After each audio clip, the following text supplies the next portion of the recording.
Sir একটি দুঃসংবাদ, coffee শপটি আমরা কিনতে পারিনি। পারিনি মানে?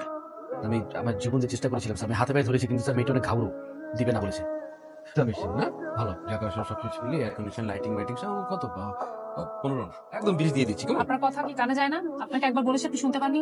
হ্যাঁ, শুধু আমি 25 দিয়ে দিচ্ছি, কেমন? আপনার কথা কি? আপনার বসের টাকায় আমি থুতু মারি, আপনি এখান থেকে বের হয়ে যান। আপনি 25 কেন, 50 লাখ টাকা দিলেও আমি রেস্টুরেন্ট বিক্রি করবো। তাহলে একটু আমি চাচ্ছি আপনি আপনার বসের বলে না দেখতে পারি।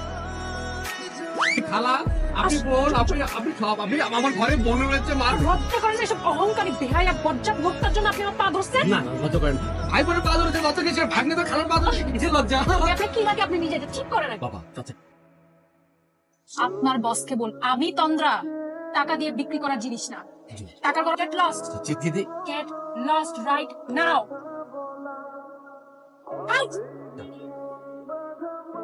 আমি কফি শপটা কিনতে চাই, যে কোনো মূল্যেই হোক। এটার নাম কি? তন্দ্রা।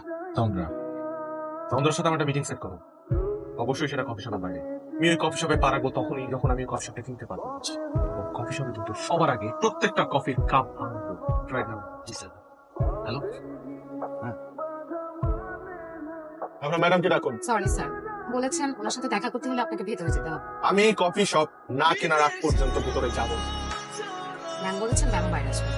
মালিক সাহেব, আমি এই মানুষটা সম্পর্কে সব ধরনের ডিটেইলড ইনফরমেশন চাই।